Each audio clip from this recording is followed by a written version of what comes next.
Hi friends! Welcome back to my channel.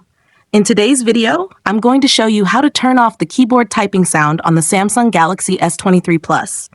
If you're new here, don't forget to subscribe and give this video a thumbs up. Now let's dive in. Step 1. First, unlock your phone and open the Settings application.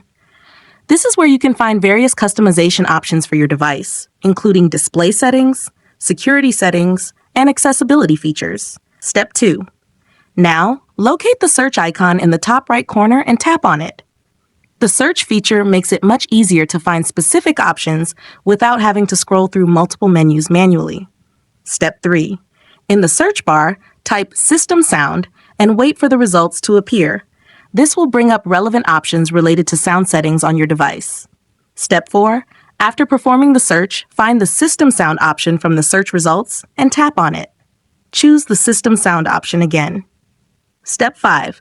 For the last and most important step, locate the Samsung keyboard option. Unfortunately, this setting is turned on, which is why you hear a sound every time you type. So tap the Samsung keyboard option to turn it off. If you found this tutorial helpful, don't forget to give it a thumbs up and subscribe to my channel for more great tips.